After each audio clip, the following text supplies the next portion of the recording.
안녕하세요. 오늘도 사연살롱을 찾아주셔서 감사합니다. 저는 3년 전에 결혼을 하고 1년 만에 남편과 시어머니의 달라진 태도에 화들짝 놀라 재빠르게 이혼한 여자입니다. 저도 제가 이렇게 빨리 이혼하게 될 줄은 꿈에도 몰랐는데요. 그때는 그저 이 이상한 집구석에서 하루라도 빨리 탈출해야 한다는 생각밖에 들지 않았어요. 그만큼 그 집구석이 참 비정상적인 집이었는데 남편과 연애를 할 만큼 했는데 왜 그걸 미리 알지 못했을까? 지금도 저는 그게 의문입니다. 당연히 많이 사랑했기 때문에 눈에 콩깍지도 씌어 있었겠죠. 그리고 제 나이 29에 한 결혼이라 급한 마음도 있었던 것 같은데 지금 생각하면 다 쓸데없는 강박이었던 것 같아요.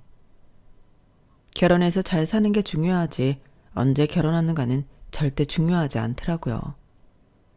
이걸 결혼하고 시간이 좀 지난 후에 알게 되었는데 결과적으로 말씀드리면 이혼녀 꼬리표를 달긴 했어도 전보다 훨씬 편하고 행복해요. 누가 나한테 부당하게 뭐라고 하는 사람이 없으니 그게 제일 좋더라고요. 사실 이건 너무나도 당연한 일인데 제가 결혼을 해보니 며느리가 되는 순간 평등한 것과는 거리가 먼 서열이라는 게 생겼는데 아랫사람이라고 막대하는 시어머니를 보며 저는 일종의 배신감을 느꼈어요. 제가 제일 싫어하는 타입이 강약 약강인데 강한 사람한테는 약하고 약한 사람한테는 강한 타입이 저희 시어머니시더라고요. 그리고 저희 시어머니는 두 얼굴을 가지셨는데 그래서 그걸 안 순간 남편과 이혼하기로 마음을 먹었었죠. 남편도 가재는 개편이라고 자기 엄마가 불쌍하지 않냐며 저에게 무조건적인 이해를 강요했거든요. 그리고 덜 떨어진 남자들이 그러하듯 제가 자기 대신에 대리 효도를 해주길 바랬는데 그걸 어떻게 참고 살겠냐고요.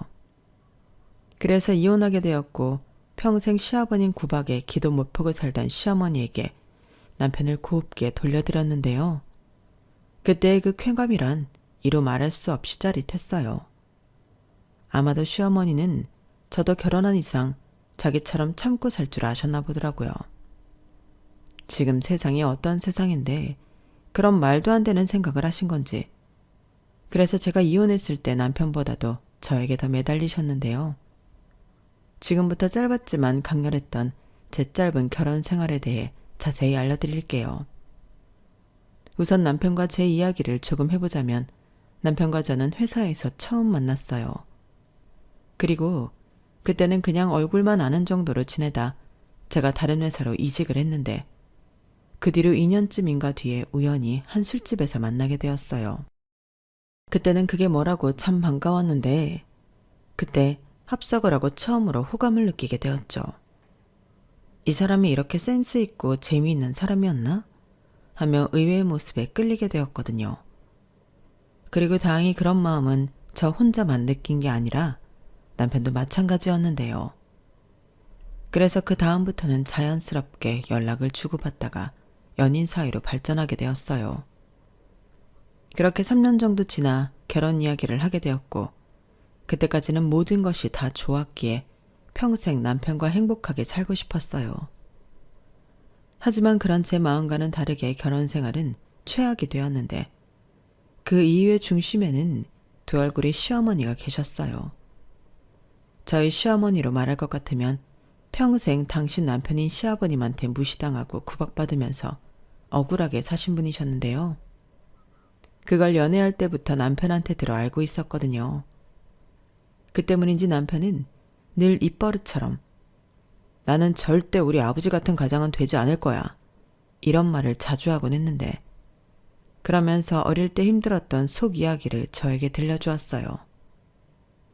가부장적인 아버지 때문에 자기는 물론이고 어머니까지 숨죽여 살았던 그 시간이 매우 공포스러웠다고 했는데 그래서 자기는 결혼하면 무조건 와이프와 아이를 위해 주는 가정적인 남편이자 아빠가 되고 싶다고 하더라고요.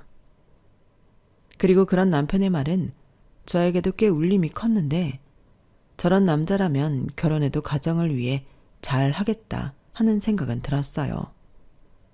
저 역시도 그런 따뜻한 가정을 만들고 싶었거든요. 저희 부모님은 시부모님처럼 사이가 나쁘다고는 할 수 없지만 각자 역할만 하며 서로에게 그다지 관심이 없는 분이셨어요. 중매로 한 결혼이라 그런 건지 사랑 없이 의무만 있는 그런 느낌의 가정이었는데, 그래서 남편처럼 부모님이 싸운다거나 불안감을 안고 살진 않았어도 집이 화기애애하진 않았어요. 왜 TV에서 보면 대화도 많고 웃음이 가득한 그런 집 있잖아요. 저는 늘 그런 집을 부러워했거든요.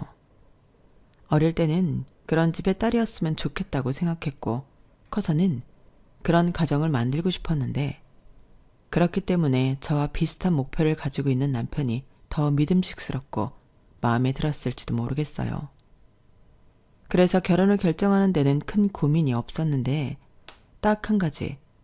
결혼 전 시댁에 방문했을 때 이런 집에 시집가도 괜찮을까? 망설였던 적은 있었어요. 그때가 처음으로 시댁에 인사를 갈 때였는데, 보통 아들이 결혼할 여자를 집에 데리고 온다고 한다면 어느 정도는 조심하기 마련이잖아요. 그런데 아버님은 그런 모습이 전혀 보이지 않았어요. 그리고 다소 충격적이게도 평상시 당신의 모습을 여과 없이 저에게 다 보여주셨는데, 솔직히 당황하지 않았다면 거짓말이었죠. 거기에 시아버님은 시어머니를 부르는 호칭도 함부로 하셨는데, 야, 너 이렇게 막 아랫사람 부리듯 하시더라고요. 그리고 하필이면 그날이 또 부부싸움을 하시고 얼마 지나지 않았을 때라 분위기가 더 냉랭하기 짝이 없었는데, 제가 갑자기 방문한 것도 아니고 어떻게 해야 할지 몰라서 많이 당황했었어요. 그리고 그런 불편한 분위기 속에서 같이 밥을 먹는데, 하필이면 또 시아버님 밥에서만 작은 돌이 나왔고, 순간 시아버님의 얼굴은 험상궂게 변해버렸는데요. 불편한 분위기는 이내 무서운 분위기로 변해버렸죠. 시아버님이 그걸 가지고 시어머니에게 엄청 화를 내셨거든요. 야, 너는 할 줄 아는 게 밥하고 청소밖에 없으면서 밥에 이딴 게 나오게 하냐? 도대체 제대로 할 줄 아는 게 뭐야? 이딴 걸 나더러 먹으라고? 너 일부러 내 밥에만 돌러온 거지? 이게 남편을 뭘로 알고? 그렇게 시어머니에게 마구 화를 쏟아내는데, 아직 저는 정식 가족은 아니었지만 이건 아니라고 생각했어요. 그래서 남편을 쳐다보고 또 툭툭 건드리기도 했는데, 어쩌지 남편은 나설 생각을 하지 않고 밥만 먹는 거예요. 저는 그게 참 이해가 가지 않아 나중에 다시 물어보기도 했었는데, 남편은 집에 올라가는 길에 저에게 자기가 왜 그랬는지 말해주었어요. 어릴 때부터 아버지를 무서워했던 감정 때문에 나서지 못했다 하더라고요. 그리고 자기가 나서면 일이 더 커질 것이 분명해 자기도 애써 모른 척하고 있었다고 했는데, 그게 짠하게 느껴지면서도 그래도 다 큰 아들이 자기 엄마가 그렇게 당하고 있는데 저렇게 무기력하다니 저는 좀 심각하게 느껴지더라고요. 그리고 동시에 시어머니가 너무 불쌍해 보였는데요. 제가 식사가 끝나고 주방에 갔을 때도 슬쩍 시어머니에게 괜찮으시냐고 여쭤보기도 했었거든요. 그러자 시어머니는 초면에 그런 모습을 보인 게 민망하셨는지 어색하게 웃으시며 저한테 변명을 늘어놓기 시작하셨고, 저는 그게 더 가슴이 아팠어요. 시어머니가 그때 저에게 참 많이 미안해 하셨거든요. 사실 미안해야 할 사람은 따로 있었는데, 그런 시부모님의 잘못된 모습을 보며 이런 집에 시집을 가도 되나? 처음으로 고민하게 된 거였어요. 하지만 어찌 보면 불쌍한 시어머니 때문에라도 결혼을 결심하게 되었죠. 그때는 진심으로 도와드리고 싶었거든요. 아, 내가 손님 앞에서 창피한 모습을 보였네. 미안해요. 나는 괜찮아. 저 사람이 욱하는 성질이 있어서 그렇지 나쁜 사람은 아니에요. 괜히 놀라게 해서 마음에 쓰이네. 저는 괜찮아요. 저한테 그러신 것도 아니고요. 그런데 평상시에도 욱하면 저러시는 거예요? 아니, 그게 원래는 잘 안 그러는데 우리가 요 근래 좀 사이가 나빠서 그래요. 왜 하필 돌은 또 그 양반 밥에서 나와가지고. 아무튼 오늘 일은 미안해요. 내 잘못이야. 내가 아까 바빠서 쌀을 좀 대충 씻었거든. 그렇게 시어머니가 연신 저에게 자기 잘못이라고 계속 미안하다고 하시는데 도대체 어떤 인생을 사셨길래 저렇게 기도 못 퍽을 사실까? 저라도 시어머니의 편이 되어 드리고 싶더라고요. 그리고 돌아오는 길 시아버지가 무서워서 나서지 못했다는 남편도 측은해 보였고 제가 뭐 대단한 사람은 아니지만 결혼하고 이 두 사람을 시아버지에게서 조금이라도 지켜줄 수 있는 사람이 되고 싶었는데 10길 물속은 알아도 한 길 사람 속은 모른다고 제가 뒤통수를 맞게 될 줄은 몰랐죠. 그러고 보면 친정엄마는 어느 정도 촉이 왔었던 것 같은데 제가 친정엄마에게 시댁에 다녀온 이야기를 했더니 그러시더라고요. 아무리 시아버지랑 같이 사는 건 아니라지만 식구 중에 그런 사람이 있으면 피곤하다. 그러니 결혼은 신중하게 생각해보고 결정하라고 하셨는데 그때는 이미 마음이 확고했기 때문에 친정엄마의 말이 귀에 들어오지 않았어요. 아니, 오히려 저는 그런 시아버지가 전혀 무섭지 않았고 뭔가 대적할 수 있는 사람이 한 명은 있어야 되지 않을까 하며 그 사람이 저라고 생각했는데요. 제가 완전히 헛다리를 짚은 거였어요. 그렇게 저는 제 운명도 모르고 남편과 결혼했고 시댁은 서울에서 2시간 정도 떨어진 충청도 소도시여서 딱히 일이 없으면 잘 가지 않았는데요. 남편도 시아버지가 있으니 자기 집에 가자는 소리를 하지 않더라고요. 그리고 저 역시도 많이 보진 않았지만 시아버님이 그런 사람이라는 걸 알기에 시댁에 가고 싶은 마음이 딱히 없었는데 하지만 혼자 그런 시아버지를 상대하고 있을 시어머니는 걱정이 되어 전화도 자주 드리고 선물도 자주 보내드렸어요. 그러자 시어머니가 많이 좋아하시더라고요. 아들 키우면서 이런 대우를 받아보지 못했는데 며느리가 생겨서 이런 호사를 누려본다며 고맙다고 하셨어요. 그러면서 차츰차츰 시어머니는 제가 전화를 하면 시아버님과 있었던 일을 하소연하기 시작하셨고 오죽 쏟아낼 곳이 없으면 저한테 그러실까 해서 그 하소연을 다 들려드렸는데 그게 점점 심해져 하소연이나 푸념이 아닌 시아버님 욕이 되기 시작했어요. 그리고 한바탕 시아버님 욕을 하신 시어머니는 아우 며느리가 있으니 이런 것도 할 수 있고 너무 좋네. 속이 다 후련하다. 귀신은 뭐 하나 몰라. 저 인간 빨리 데려가지. 나는 매년 저 인간 빨리 죽으라고 빈다니까. 이렇게 그 수위가 점점 높아졌는데 저도 슬슬 버겁기 시작하더라고요.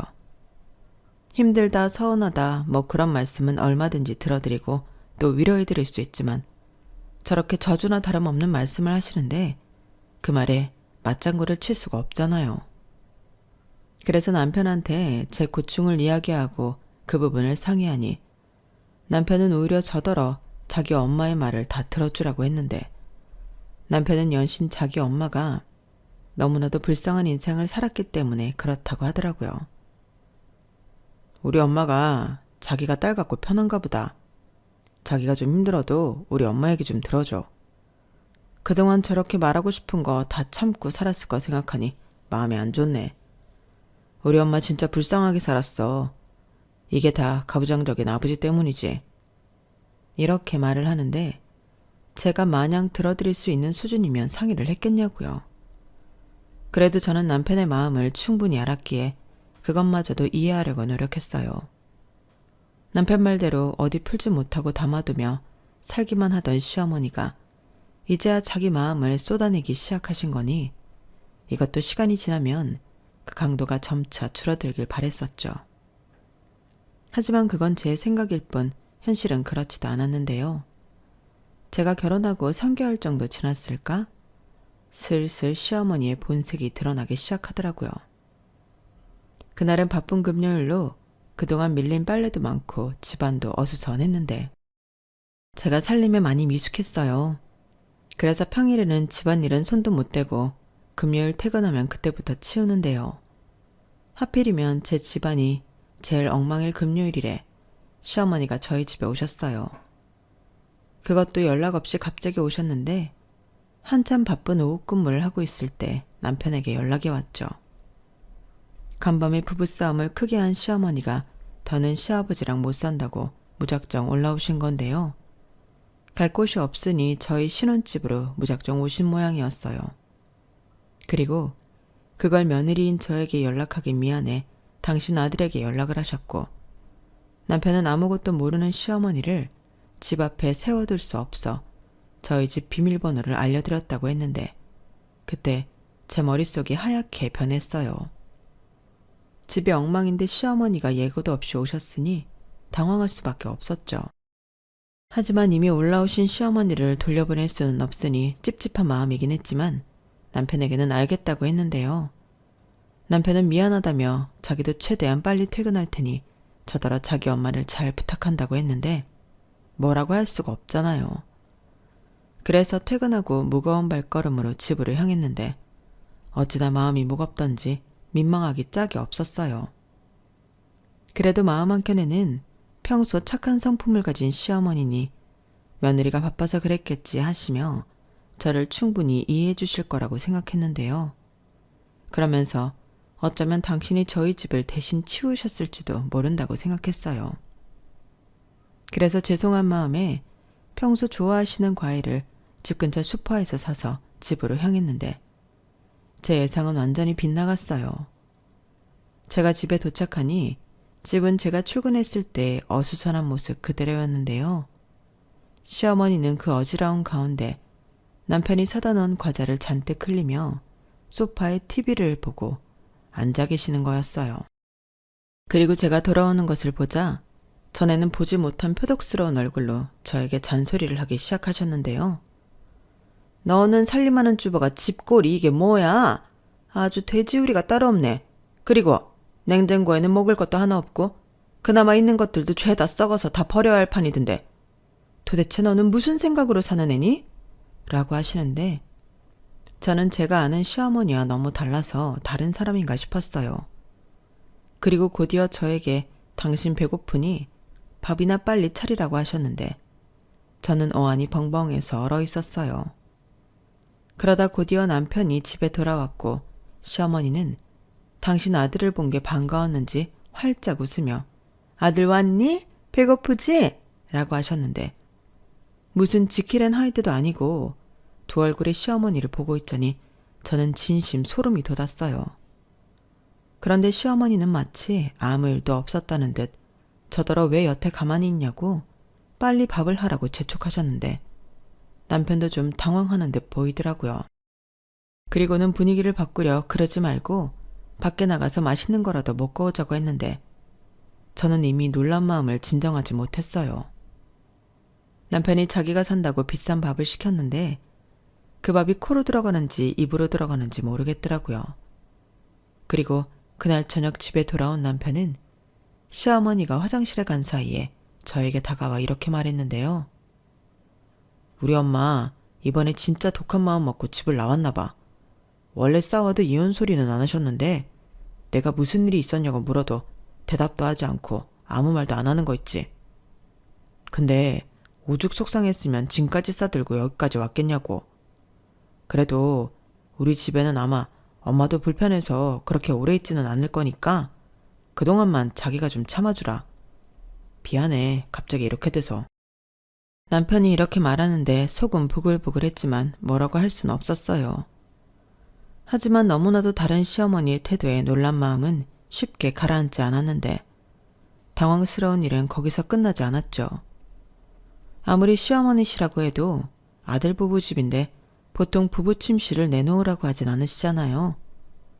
그런데 시어머니는 잠은 편하게 자고 싶다고 저희 부부 침대를 쓰시겠다고 하셨고 남편은 제 눈치를 보는 것 같았지만 손수 자기 손으로 엄마 짐을 옮겨주는데 아무리 이해하려 노력한다고 하지만 그건 도저히 용납할 수가 없었어요. 그래서 남편한테 이건 아니지 않냐고 내 물건이 전부 방에 있는데 어머님한테 방을 내어드리면 나는 불편해서 어떡하냐고 뭐라고 했는데요. 남편은 말은 미안하다고 하면서도 며칠이나 자기 엄마가 있겠냐면서 저더러 불편해도 좀 참으라는 말만 되풀이 하더군요. 그러면서 이미 자기 엄마가 방에 들어가셨는데 다시 나오라고 할 순 없지 않냐고 하는데 진짜 어이가 없었어요. 눈 뜨고 코 베인다고 그 기분이 딱 그랬거든요. 그리고 다음날 새벽 시어머니가 저를 깨우시는데 핸드폰으로 시계를 보니 새벽 5시였어요. 설마 했는데 아니나 다를까 저더러 아침을 하라고 하시더라고요. 저희 부부는 원래 아침을 안 먹어서 잠을 더 자는 편이었는데 아무래도 시어머니는 그걸 몰라서 그러시나 보다 싶어 저는 무거운 몸을 겨우 일어나 시어머니에게 어머니, 저희는 아침 안 먹는데요 라고 말씀드렸죠. 그럼 저는 시어머니가 그러냐고 깨워서 미안하다고 하시면서 더 자라고 할 줄 알았는데 갑자기 제 등짝을 퍽 하고 치시더니 그럼 니들이 아침 안 먹는다고 나는 아침부터 굶으라는 소리냐? 라며 또다시 무섭게 저를 다그치셨어요. 그리고 시어머니 소리가 작지는 않았는데 남편은 얼마나 깊은 잠에 들었으면 일어날 생각을 하지 않았고 하는 수 없이 저는 시어머니 등살에 밥을 하려 주방으로 갔는데 그때가 겨울이라 아직 동도 트지 않았는데 내가 지금 뭐 하는 짓인가 싶었어요. 그래도 시어머니가 아침을 꼭 드셔야 한다니 내키지 않았지만 아침상을 차렸는데요. 냉장고에 있는 게 별로 없었기 때문에 밑반찬 몇 가지에 계란 후라이, 조미 김 정도 꺼내 상을 차렸어요. 그러자 제가 차린 아침상이 마음에 들지 않으셨는지 눈살을 잔뜩 찌푸린 시어머니가 숟가락을 들다 갑자기 식탁에 탁 하고 내리치셨는데요.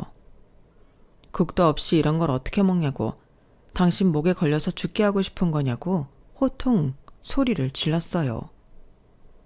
너는 도대체 네 친정에서 뭘 배워온 거냐? 여태 내 아들한테도 이딴 상을 차려준 거야? 어머니, 아까도 말씀드렸지만 저희 아침 안 먹어요. 그리고 저도 그 일랑 같이 맞벌이 하는데 살림하는 전업주부처럼 제가 다 혼자 할 수는 없죠. 원래 오늘 토요일이라 장 보는 날인데 이따가 그 일랑 나가서 먹을 것 좀 사올게요. 아, 너는 일하는 게 무슨 벼슬이지? 여자가 일을 하든 안 하든 결혼했으면 살림하는 게 당연하지. 무슨 말이 그렇게 많아? 혼자 다 할 수는 없다고? 이게 도대체 무슨 개벽다귀 같은 소리야? 그럼 너 혼자 하지 내 아들이랑 같이 하냐? 당연하죠. 일도 같이 하는데 살림은 왜 같이 안 해요? 저는 어머니랑 달라요. 뭐야? 너 지금 뭐라고 했니? 그러니까 너는 나랑 달라서 같은 취급하지 말아라. 이게 아주 시어머니를 지 시아버지처럼 우습게 하네. 제가 언제요. 그리고 말이 나와드리는 말씀인데 아버님한테 화나신 걸 왜 저한테 화풀이를 하세요? 제가 뭘 잘못했는데요? 이게 정말 뭘 잘못했냐고? 그럼 네가 잘한 게 뭐냐? 집을 제대로 치우길 하나 밥상을 제대로 차리길 하나. 너야말로 하는 일도 없이 내 아들한테 대접받고 살잖아. 그럼 시어머니가 뭐라고 하면 예 죄송합니다. 앞으로 조심할게요 하면 될걸 한마디도 치지 않고 바락바락 대들어? 너는 니네 집에서 이러라고 배웠냐고? 네, 저도 배울 만큼 배웠고요. 어디 가서 이유도 없이 무시당하지 말라고 배웠어요. 어머니는 어머니 아들만 대접받고 살아야 한다고 생각하세요? 저는 아무 이유 없이 며느리니까 어머니가 하시는 막말을 다 들어야 하냐고요. 제가 왜요? 시어머니는 제가 물러나지 않고 할 말 다 하니 당황한 기색을 보이셨는데 자기가 그 정도로 억지를 부리면 제가 네 할 줄 알았나 봐요. 그런데 제가 그렇지 않으니 오히려 자기가 더 약이 오른 듯 보이셨고 그 후로 시어머니는 남편 말과 다르게 내려갈 기미가 전혀 보이지 않으시더군요. 제가 무슨 일로 싸웠냐고 여쭤봐도 너는 알 거 없어 라며 말을 하지 않으셨는데 언제 가실지 기약도 없고 계속해서 시어머니와 불편하게 있자니 너무 힘들었죠. 게다가 자기가 먹는 게 그 어느 것보다 중요하다며 아침상과 저녁상은 무조건 저더러 제대로 차리라고 하셔서 스트레스가 이만저만이 아니었기에 저는 남편에게 더 이렇게 혼자 산다고 계속 그러실 거면 시어머니를 댁으로 가시게 하라고 했어요. 뭐라고? 지금 우리 엄마를 집에 가라고 하라는 말이야? 우리 엄마가 얼마나 있었다고 이래? 일주일 넘었어. 그리고 얼마를 계시든 나는 더는 못해. 자기는 눈 있고 귀 있는데 내가 왜 힘들어하는지 몰라서 그래? 아니 그래도 그렇지 사람이 어떻게 그러냐. 이해 좀 해달라고 내가 부탁했잖아. 우리 엄마가 어디 가서 이렇게 기를 펴고 살아보겠어. 나는 그냥 자기가 좀 이해해주면 좋겠다고 생각했는데 어려운 일이야? 솔직히 나는 우리 엄마 집에 있으니까 좋아. 뭐라고? 좋아? 아니 그렇잖아. 엄마 있으니까 자기가 집에서 밥도 잘 차려주고 집도 깨끗하고. 뭐래? 언제는 나 힘들면 밥은 대충 먹어도 된다고 자기가 그랬잖아. 그야 말은 그렇게 했어도 당연히 제대로 먹는 게 좋지. 전에는 몰랐는데 아침을 든든히 먹고 출근하니까 일도 더 잘 되고 좋더라. 우리 엄마 다시 내려가면 나 다시 굶어야 하잖아. 그렇게 아침을 먹고 싶으면 자기가 알아서 차려 먹으면 되지. 밥통에 밥 있고 냉장고에 반찬 있는데 자기는 손이 없어? 그게 같냐? 내가 차려 먹는 거랑 자기가 차려주는 건 다르지. 그리고 이건 조심스러워서 말을 못했는데 나는 지금처럼 셋이 사는 것도 나쁘지 않은 것 같아. 우리 엄마 모질지 못해서 아마 이혼은 평생 못할 거야. 근데 이렇게 아버지랑 떨어져 지내니까 엄마 얼굴 좋아졌잖아. 나는 그런 엄마 얼굴 보면 이제야 자식된 도리하는 것 같고 너무 좋아. 물론 자기가 수고해주는 거 알지. 그래서 고맙게 생각하고 있어. 자기가 그냥 통 크게 이해해주면 안 돼? 우리 엄마 불쌍하잖아. 불쌍하긴. 가만 보니까 당신 엄마는 자기 팔자 자기가 꼬는 사람이야. 아버님한테는 찍소리하지 못하고 며느리는 만만하니까 함부로 하시는 거잖아. 나 처음부터 어머니 저런 사람인 줄 알았으면 자기랑 결혼 안 했어. 전에는 착한 척 어린 척 연기를 하시더니 이젠 아예 여기서 눌러 앉으면서 나를 부려먹겠다는 거잖아. 그리고 자기는 그랬으면 좋겠다는 거고. 내가 언제? 언제긴 방금 한 말이 그 말이잖아. 그러니까 당신 엄마가 나한테 함부로 해도 가만히 있는 거겠지. 근데 자기 결혼 전에 나한테 뭐라고 했어? 자기는 와이프만 위하는 사람이 된다고 하지 않았어? 내가 언제 자기를 위하지 않았다고 이래? 나도 억울해.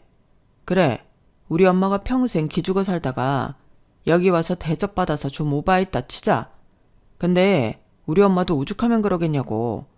그래서 좀 맞춰주자는 건데 그게 그렇게 어려운 일이야? 어려운 일이야. 나는 더 듣기 싫으니까 자기가 결정해. 어머니 당장 대구로 내려가시게 하든지 나랑 헤어지든지. 뭐? 헤어져? 우리 결혼한 지 얼마나 됐다고 이래. 사람이 진짜 해도 해도 너무하네. 아니, 어떻게 며느리가 시어머니를 내쫓을 생각을 하냐? 지금 우리 엄마 집에 내려가면 더 큰일 나는 거 몰라서 그래? 나는 절대 그렇게 못해. 아, 그래? 그럼 결론 났네. 자기는 어머니랑 살아. 내가 나갈 테니까. 저는 남편의 말에 더 화가 났어요. 그러니까 남편의 말은 시어머니가 우리랑 함께 있으면서 대접받아 좋다는 거잖아요. 근데 그 대접이라는 게 누구한테 받는 거죠?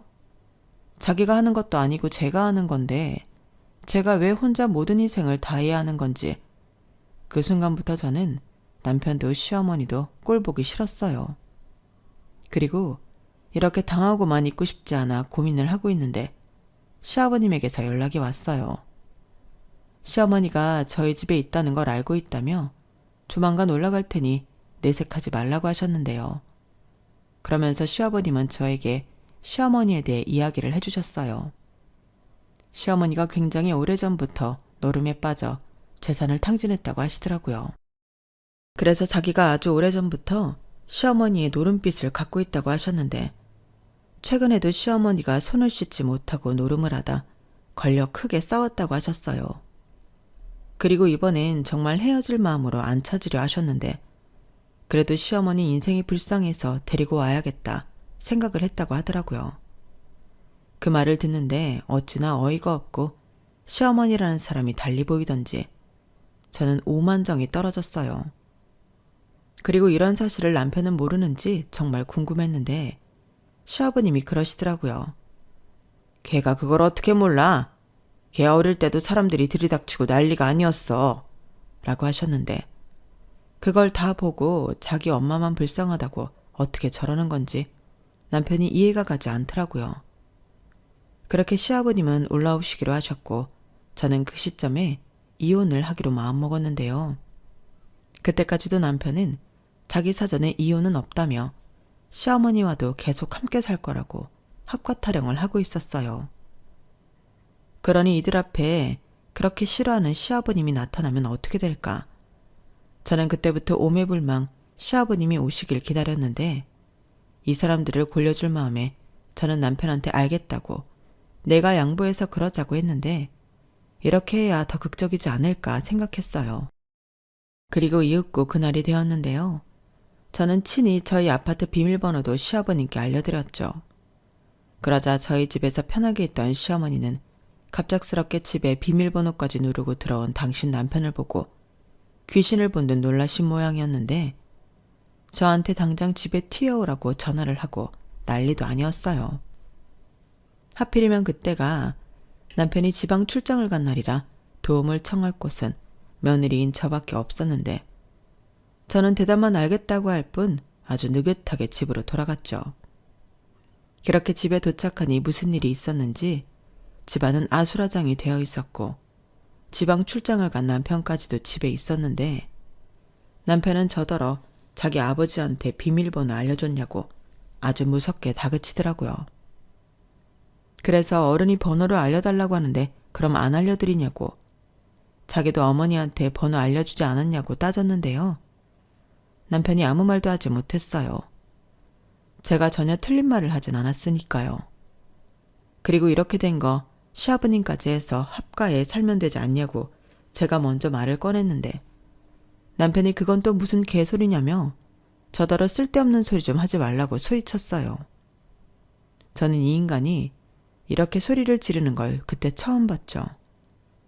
그 모습이 필사 처음 시아버님의 모습을 보는 것과 같았는데 원래 욕하면서 배운다고 남편도 자기 아버지 판박이처럼 보였죠. 그런데 시어머니는 그 사이 수지타산을 맞춰봤는지 마음을 바꿔 그럼 넷이 살자고 하셨는데요.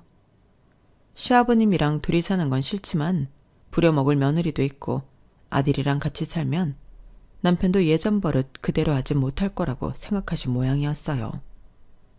그리고 이혼하지 못할 바에는 합가에서 넷이 사는 것도 나쁘지 않다고 생각하신 것 같았는데 그때 제가 정색하며 말했죠. 왜 넷이 사냐고요. 여기서 셋이 사시는 거라고 제가 정정해 드렸는데 그러자 남편과 시어머니가 깜짝 놀라 저를 쳐다보더군요. 그리고 저는 그때를 놓치지 않고 미리 준비해 놓은 이혼 서류를 꺼내 남편한테 던져줬는데 남편이 무슨 짓이냐며 그 이혼 서류를 푹푹 찢어버렸어요. 그러면서 자기는 절대 저를 놓아주지 않을 거라고 했는데 그 말이 왜 그렇게 공포스러운지 소름이 온몸에 다 퍼지는 것 같았어요. 그래서 웃기지 말라고 네가 싫다고 해도 나는 이혼할 거라고 강하게 얘기했는데 이미 저도 다 알아봤거든요. 게다가 일방적으로 합가 요구에 저 혼자 시집살이 시키고 저 부려먹는 자기 엄마가 기사라서 좋아하는 게 정상적인 남편이 할 짓은 아니지 않냐고. 알아보니 그런 것들도 전부 이혼 사유가 된다고 친절하게 알려줬는데 남편은 인정할 수 없다고 억지를 부렸어요. 그런데 더 대박은 아들 며느리가 이혼을 하든 말든 시아버님은 관심이 없었다는 건데 당신은 당신 마누라만 데리고 내려가면 그만이라고 생각하시는 것 같더라고요. 그러면서 네가 진 누름빚은 네가 갚아야지. 왜 너만 여기서 편하게 있으려고 그래? 라며 시어머니를 다그쳤는데 그때 시아버님이 던진 수첩에는 빽빽하게 적힌 시어머니의 노름빚이 적혀 있었어요. 무려 8천만 원이 넘는 빚이었는데 시아버님 말로는 이거 말고도 3-4개가 더 있다고 하더라고요. 그러니까 노름빚만 수억이 된다는 거였는데 남편은 원망어린 눈으로 자기 엄마를 쳐다봤어요. 그러고는 설마 아직도 화투를 못 끄는 거야? 엄마 진짜 왜 그래? 미쳤어? 라며 거의 절규하다시피 소리를 질렀는데 시어머니가 시끄럽다며 자기도 인생이 무료해서 그랬다고 말 같지도 않은 소리를 했어요. 그러고는 여기서 살면 화투 안 치고 살 수 있다며 남은 인생은 며느리 부리며 편하게 살고 싶다고 했는데요. 제가 어이가 없어서 웃어버렸네요. 그래서 저는 미리 싸둔 짐가방을 장롱에서 꺼내 현관문으로 향했고 빠른 시일 내로 이혼 서류 보낼 테니 도장이나 찍으라고 최후 통첩을 날렸죠. 그러자 남편은 가긴 어딜 가냐며 이 난리를 저더러 수습하라고 했는데 제가 왜 남의 집 일을 수습하겠어요? 그래서 니네 집 일은 네가 알아서 하라고 말하고 유유히 현관문을 열고 나왔는데 시어머니가 쫓아와서 제 바지가랑이를 잡고 늘어졌어요. 이대로는 못 간다며 저같이 날로 먹는 며느리가 어딨냐고 안 놔주겠다고 했는데 무슨 미저리도 아니고 너무 무서웠어요.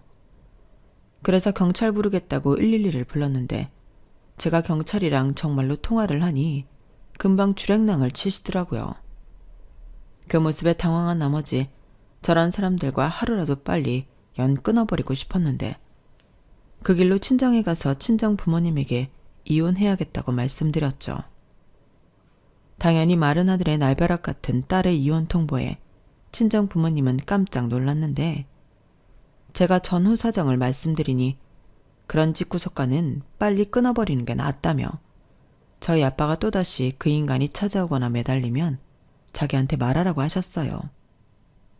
그리고 그 다음 날부터 저는 이혼하지 않으면 큰일 나는 사람처럼 변호사 사무실을 쫓아다니며 상담을 받고 수임과 동시에 서류 준비에 들어갔는데 저희가 혼인기간이 길지도 않아서 재산 분할할 것도 없고 양육권 분쟁할 아이도 없어서 간단하다고 했어요. 게다가 이혼 사유도 너무나 명확해 그것만 증명하면 쉽다고 하셨는데 문제는 증명이었죠. 그래서 일단 남편에게 소장을 보내면서 소송을 시작했어요.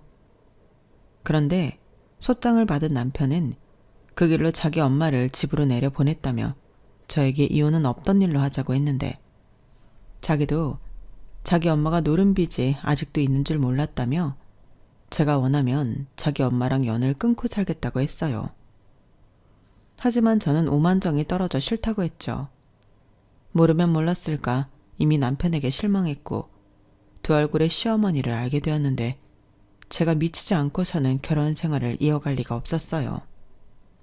그래서 꿈 깨라고 좋게 좋게 마무리하자고 했는데 남편은 끝까지 버티더라고요. 그리고 급기야 자기가 노력하겠다고 하는데 왜 자기 마음을 몰라주냐고 저에게 또다시 윽박을 질렀는데 제가 그랬어요. 네 모습에서 네가 그렇게 싫어하는 아버지 모습이 보인다고요. 그러니 남편이 정말 열을 받았는지 소리를 꽥꽥 치르며 미친 사람처럼 난동을 피웠는데 나중엔 시어머니까지 나서서 잘못했다고 자기는 남편이 무서워서 같이 못 산다고 저더러 괴롭히지 않을 테니 셋이서 살면 안 되냐고 하셨어요.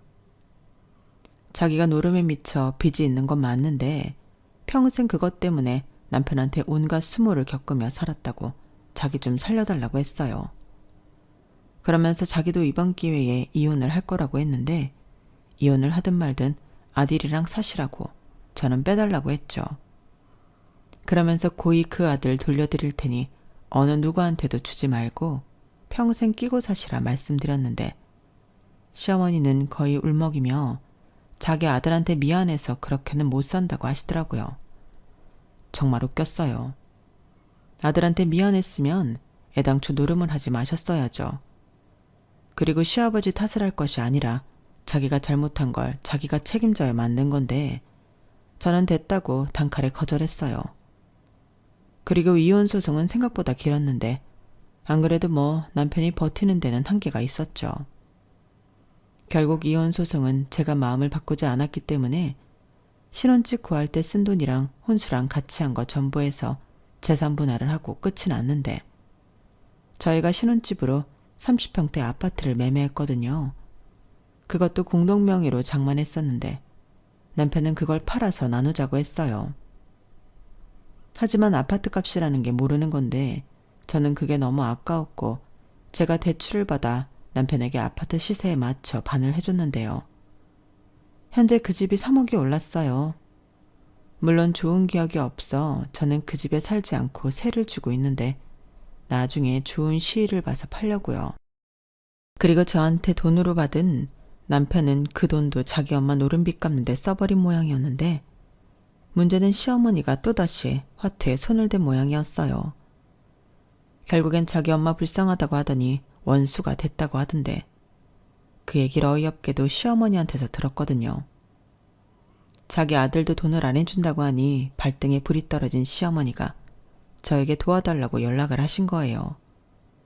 그러면서 그땐 시아버님이 아닌 당신 아들 욕을 신나게 하셨는데 당연히 도와줄 게 없어서 단번에 전화를 끊어버렸지만 시어머니의 모습을 보니 하루라도 빨리 그 집 구석과 손절한 건 정말 잘한 일이라고 생각했답니다. 만약 조금만 늦었더라면 더 더러운 꼴을 봤을 거잖아요.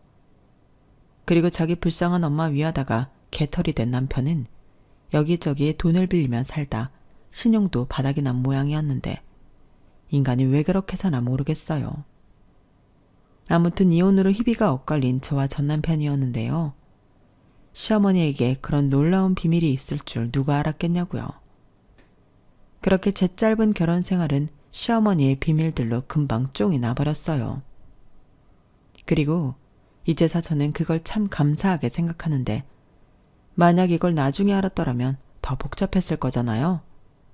만약 애라도 있었다면 생각만 해도 끔찍하기만 한데 조상님이 도왔다고 생각하고 남은 인생 조바심 내지 말고 편하게 즐기며 살아갈 생각입니다. 이제 이혼해서 그런지 저한테 뭐라고 하는 사람도 없어 좋더라고요. 이혼하면 어때요? 잘 살면 그만이죠. 안 그런가요? 그리하여 구사일생으로 구한 제 남은 일생은 보너스라고 생각하고 감사한 마음으로 행복하게 살아가겠습니다.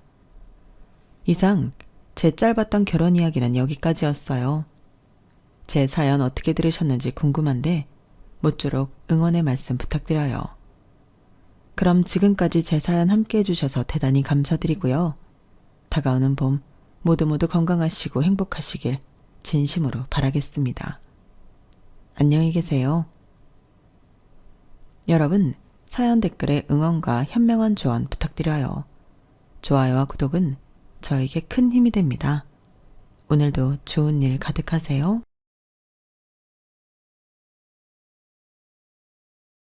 안녕하세요. 오늘도 사연 살롱을 찾아주셔서 감사합니다. 저는 딸부잣집 엄마이자 50대 여성입니다. 제가 벌써 50대가 되었네요. 시간이 정말 화살 같아요. 그만큼 저희 세 딸들도 나이를 먹어 어엿한 성인이 되었고 각자 자기만의 삶을 살고 있어요. 저는 금쪽 같은 딸들이 키우면서 크게 바라고 욕심을 부리진 않았어요. 다만 성실하게 일하고 늘 예의 있게 행동하는 것을 강조했죠. 그리고 저는 언제나 딸들에게 겸손하라고 가르쳤어요. 아주 중요하죠. 그렇게 저희 딸들은 제 바람대로 자라주었어요. 성실하고 예의 바르고 겸손하게 컸죠. 그리고 어느덧 시집갈 나이가 되었어요. 딸이 시집을 간다니 참 대견하면서도 마음 한구석은 헛헛하더라고요. 그런데 저희 딸들은 무슨 운명의 장난인지 결혼 가정이 그지 순탄하진 않더라고요. 특히 둘째 딸아이가 결혼하려고 했을 때 참 우여곡절이 많았어요. 제가 말씀드릴 사연도 그 이야기예요. 제가 늘 딸들에게 성실과 예의, 겸손을 가르쳤다고 했잖아요. 그 가치들을 강조했다고요.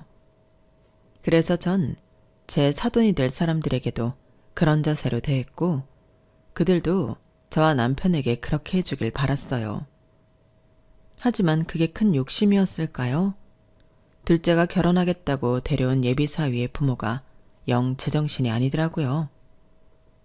그댁 아버지가 대기업에 다닌다고 유세를 부리는데 저는 딸이 그런 집안에 시집간다고 생각하니 머리가 아찔했어요.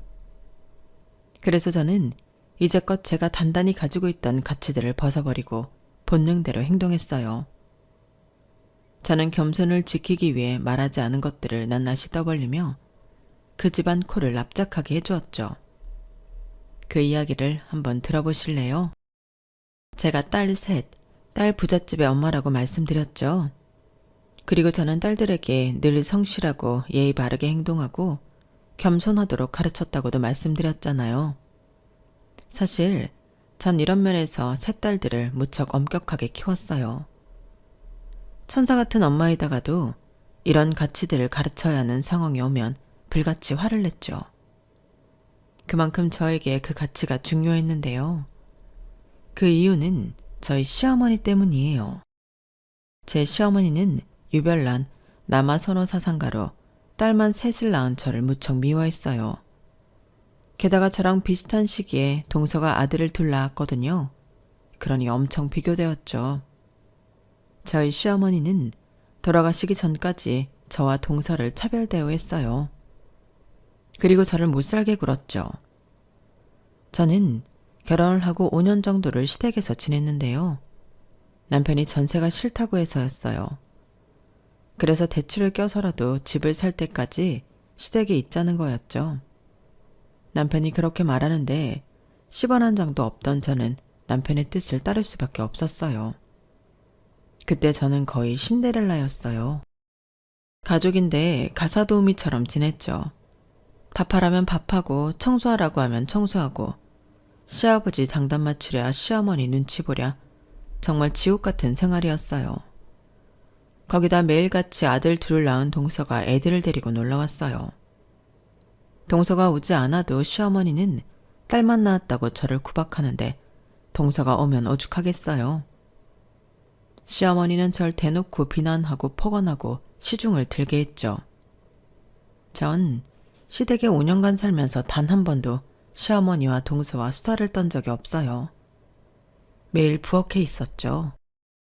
게다가 시어머니는 저뿐만 아니라 손자, 손녀들도 차별했어요. 손자에겐 우리 강아지 하셨고 손녀들은 거들떠도 안 봤어요. 그 조그만 애들이 할머니가 자기 싫어하는 걸 몰랐을까요? 아니요. 저 애들 분명히 알았어요. 그래서 그 사람 좋아하는 애들이 할머니 곁에는 가지도 않고 저랑 부엌에서 있었어요. 그리고 저는 제 딸들에게 분명히 가르쳐야 한다고 생각했어요. 사람 사이에 귀찮은 없고 모두 예의를 갖춰야 한다고요. 그리고 겸손, 언제나 겸손해야 한다고 가르쳤죠. 겸손? 엄마, 겸손이 뭐예요? 남을 존중하고 자기를 내세우지 않는 태도를 말하는 거야. 언제나 남보다 우리가 잘났다고 생각해서는 안 돼. 누구나 배울 점이 하나씩은 있어. 그러니까 늘 사람을 존중해야 하고 겸손해야 하는 거야. 알겠지? 그럼 할머니는 왜 겸손하지 않아요? 맨날 엄마한테 다 시키고 엄마를 혼내잖아요. 엄마가 뭐 잘못한 거예요? 아, 그건 꼭 그런 건 아니지만 아무튼 늘 겸손해야 해. 우리는 그래야 해. 알겠지? 엄마랑 약속한 거다. 역시 아이들이 어리다고 어리숙한 건 아니었어요. 제 딸들은 할머니가 엄마를 무시한다는 사실과 그 이유가 타당하지 않다는 걸 알고 있었죠. 그래서였을까요? 제 딸들은 제가 강조한 것들을 빠짐없이 지켜줬고 그래서 항상 시어머니를 제외한 가족 어른들에게 예쁨을 받았어요. 그리고 제가 시키지 않아도 공부를 해서 동서의 아들들보다 성적이 좋았어요. 그래서 결국엔 동서의 아들들은 지방대를 갔는데 저희 딸들은 모두 인서울을 했죠. 더구나 둘째는 전액 장학금을 받고 입학을 했어요. 뭐 나머지 딸들도 매년 장학금을 받아 저와 남편의 자랑거리가 되었지만요. 제 자랑이 너무 길었나요? 아무튼 명절이 되어 가족들이 모이면 동서의 아들들은 뒷전이고 제 딸들을 칭찬하기 바빴어요. 하지만 여전히 시어머니는 저와 제 딸들을 싫어했고 가족들이 제 딸들을 자랑할 때마다 혀를 차곤 했어요. 동서도 마찬가지고요. 뭐 인서울 간 게 얼마나 대단한 거라고. 어차피 여자들은 대학 가봤자 결혼하고 임신하면 집에서 애나 봐야 하는데. 형님, 차라리 그 돈 저축해서 결혼자금으로 주는 게 낫지 않겠어요? 그래, 맞다. 여자가 대학 가서 뭐하니? 아가, 너 참 현명한 소리를 하는구나. 요새 누가 그런 말을 해요, 어머니. 동서도 그렇고 너무 시대착오적이다. 뭐 결혼을 해서 그만둘 수도 있지만 그게 대학을 다니는 전부가 아니잖아요. 청춘을 즐기라고 나는 보내는 거예요, 동서. 동서도 그렇잖아. 인서울이 전부겠어. 대학은 대학 나름 즐길 수 있는 것들이 있잖아. 그 나이에 겪어야 할 것들이 있고. 그러니까 동서도 인서울도 아닌데 입학금 대주는 거 아니야? 허! 지금 저희 아들들 지방대 갔다고 꼽주는 거예요? 아니, 난 그런 식으로 말 안 했는데 그만큼 대학을 가는 게 중요하다는 거지. 어디를 갔든 무슨 상관이 있겠어. 그러자 시어머니네 동서도 배가 아파서 죽으려고 하더라고요. 그땐 참 속이 시원했어요. 제 딸들 덕분이죠. 그렇게 제 딸들은 대학을 갔고 졸업해 첫 아이는 2년 동안 노력한 끝에 대기업에 취직했어요. 그리고 둘째는 생활용품을 파는 기업의 연구원으로 취직했죠. 그리고 셋째는 일본어학과를 나와 번역일과 만화를 그리고 있어요. 다들 각자 밥벌이를 하고 살고 있죠. 애들이 졸업을 하니 저희도 숨통이 트였어요. 사실 시어머니와 동서 앞에서 대학은 대학 나름의 의미가 있다고 말했지만 저희 남편이 제약회사 영업직으로 일을 했거든요. 회사에서 아이들 등록금이 지원되지 않았다면 3명 다 보내기는 힘들었을 거예요. 운 좋게 저희 남편이 다니는 회사는 3명까지 등록금이 지원이 되어서 나머지 생활비만 보내면 되었거든요. 그래도 다 서울로 갔으니 생활비가 만만치 않았어요. 저희 부부가 애들이 공부할 땐 공부만 했으면 좋겠어서 아르바이트는 하지 말라고 했거든요. 그래서 넉넉하게 챙겨주다 보니 저희도 숨이 조였죠. 그러니 이제는 고생 끝 행복 시작이라고 생각했어요. 저희 부부는 이제 슬슬 둘이 여행도 다니고 중년의 삶을 즐기자고 이야기했죠. 하지만 그 행복은 일상의 평탄함은 오래가지 않았어요. 막내딸이 졸업한 해에 남편이 실직을 해요. 구조조정을 피하지 못하고 회사에서 잘렸죠. 남편도 저도 누구도 예상하지 못한 상황이었어요. 왜냐하면 남편의 실적도 좋았거든요. 평판도 좋았고요. 그런데 도무지 잘린 이유를 알 수 없었어요. 하지만 이미 잘린 거 어쩔 수 있나요? 일단 저는 상실감에 빠진 남편을 위로했어요. 여보 괜찮아. 우리 아직 젊잖아. 제2의 인생 살 수 있어. 요새는 60부터라고 하잖아. 그러니까 여기서 무너질 수 없지. 안 그래? 애들도 소식 듣고 알게 모르게 걱정하고 있어. 그러니까 애들을 봐서라도 힘내봐요. 우리 할 수 있다니까. 하지만 남편은 제 말을 믿지 못했어요. 남편은 좀처럼 회복하지 못했죠. 사람이 상실감에 빠지니 우울증이 오더군요. 게다가 남편은 술에 의존했어요. 술도 약한 사람이 매일 소주 4병을 마셨어요. 그리고 매일 언제든 잠을 잤죠. 밖에 나가질 않았어요. 커튼만 쳐놓고 움직이질 않았어요. 제가 좀 나아보라고 날씨가 좋으니 걷자고 해도 힘이 없다고 그 말만 반복했어요. 그게 2년 동안 지속되었어요. 8번의 계절이 바뀌는 동안에도 남편은 회복하지 못했어요. 그리고 그동안 애들도 자기 일이 바쁜 와중에 자주 집에 들러 제 아빠를 걱정하고 위로하느라 바빴죠. 저는 그동안 남편 퇴직금으로 생활하다가 이러면 안 될 것 같았어요. 그래서 마트 아르바이트를 하면서 생계를 유지했어요. 솔직히 애들한테 손 벌리라면 벌릴 수 있었죠. 다 각자 벌이가 있고 엄마 아빠가 힘든지 알고 있으니까요. 하지만 부모로서 그러고 싶지 않았어요. 그래서 마트 아르바이트라도 하면서 살아갔죠. 그러다 봄이었어요. 제가 그 당시 1년에 2번 머리를 자르러 미용실에 갔어요. 원래는 정말 자주 갔죠.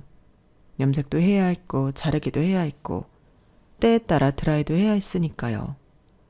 그리고 제가 미용실 사장이랑도 친해서 그냥 시간을 보내러 가기도 했어요. 그런 미용실이었는데 제가 머리를 자르러 가니까 사장이 놀라는 거예요. 어머 언니, 이 흰머리 좀 봐. 머리 안 할 거예요? 그렇게 깔끔하던 언니가 왜 이런데? 요새 바빠? 아, 사실 이래저래 일이 많아서 우리 아저씨가 일을 그만뒀거든. 응? 아, 나이 때문에? 하긴 우리도 참 많이 늙었어요. 그치? 아, 그래서 요새 못 왔구나? 내가 괜한 말을 했네. 아니야. 나도 그냥 와서 수다나 떨고 그러고 싶은데 내가 요즘 일을 해서. 무슨 일을 하는데? 마트에서 바코드 찍어. 제가 그 말을 하자마자 제가 잘 아는 미자 언니가 제 어깨를 툭 쳤어요. 야, 이거사. 그런 일이 있었으면 나한테 말을 하지. 내가 지금 청소업체 하는 건 몰라? 내가 무조건 너면 같이 하지. 지금 당장이라도 마트 그만두고 나랑 하자. 내가 너 실장 만들어줄게. 미자 언니는 말처럼 청소업체를 운영하는 사장이에요. 모텔이며 호텔이며 회사 건물이며 가정집도 청소한다고 들었어요. 저는 미자 언니와 친하면서도 언니에게 청소를 하면서 겪은 별의별 소리를 빠짐없이 기억하고 있었어요. 그래서 아무리 돈이 급해도 청소일은 하고 싶지 않았어요. 그래서 말이라도 고맙다고 말하며 거절하려고 했어요. 너 지금 언니 하는 일 천하다고 무시하는 거지? 아주 웃겨. 내가 달에 얼마나 버는지 너 모르지 않잖아.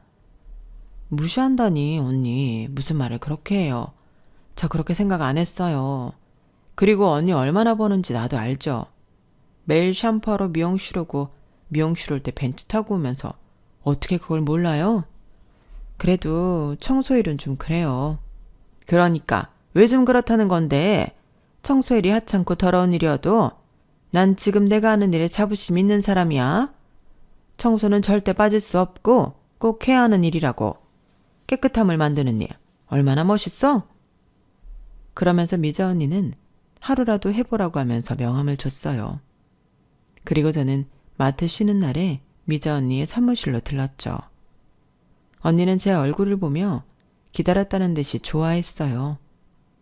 그리고 제게 여러 도구들을 설명해 주기 시작했어요. 저는 한면에 빼곡히 진열될 도구들의 설명을 들은 뒤에 간단히 작업하는 방법이나 듣고 가려고 했는데 언니는 저에게 작업복을 입히더니 청소차에 태웠어요. 그리고 번쩍번쩍한 빌딩 앞에 차를 세웠어요. 그렇게 저는 미자 언니에게 간 첫날 일을 시작했어요. 번쩍번쩍한 건물을 더 번쩍번쩍하게 닦았죠. 회사 건물처럼 보였는데 사람들이 거의 없었어요. 그래서 일을 하기 수월했어요. 별로 부끄럽지도 않았고요. 얘, 너 소질 있는 것 같다? 이렇게 잠깐 알려준다고 이 정도로 못 해냈는데? 역시 내가 사람을 잘못 본 게 아니었어. 왜 내가 너희 집에도 몇 번 갔잖아? 그때마다 온 집이 번쩍번쩍거리더라고. 그래서 청소를 잘하는 줄은 알았는데 역시 나네. 그지야. 언니는 아예 직원으로 부리려고 사탕 발린 말하는 거죠? 이 정도는 아무나 하지. 아니야, 청소도 재능이다. 우리 아들을 비교해볼까? 우리 아들은 청소에 재능이라는 게 없어. 어지르는 데는 선수지만 넌 재능이 있다니까. 제가 미자 언니의 칭찬을 사탕 발린 말이라고 하긴 했지만 사실은 저도 느끼고 있었어요. 제가 청소를 잘한다는 걸요. 미자 언니 말대로 저희 집은 언제나 반짝반짝해요. 화장실 청소도 일주일에 한 번 이상을 안 하면 몸에 가시가 돋고요. 주방에는 사용한 것들을 전자레인지든 개수대든 사용을 하면 무조건 원상복구 시켜놔요. 물기 한 방울 없이요. 그리고 저는 청소 용품을 비교하는 것을 좋아해요. 제품마다 성능이 다 다르잖아요. 화장실 청소할 때만 해도 저는 세제를 3개 이상 써요. 결벽증이냐고 사람들이 놀릴 때도 있는데 전 그게 좋아요. 깨끗해지면 행복해지고요. 하지만 그게 저의 직업이 될 거란 생각은 못 해봤어요. 재능이라고 생각하지도 않았고요. 그리고 어쩌면 미자 언니의 말처럼 청소하는 일이 누구나 할 수 있어서 하찮고 더러운 꼴을 봐서 불쾌한 일이라고 생각했는지도 몰라요. 그런데 정말 웃기게 말이에요. 저는 그런 일이 자주 있는 흔한 일이라고 생각하진 않는데 하늘이 저를 보고 이 일을 해보라고 계시를 내린 건지 커피를 들고 찾아온 청년이 있었어요. 고생 많으시죠? 제 커피만 사려다가 일하시는 거 보고 사왔어요. 커피 드시죠?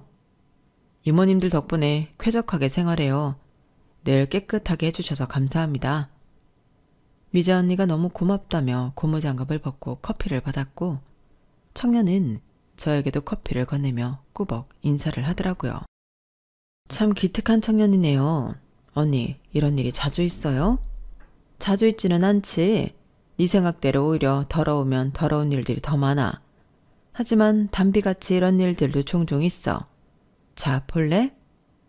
미자 언니가 그렇게 말하고 보니 직원들이 출근을 하면서 미자 언니와 눈을 마주치면 꾸벅 인사하더라고요.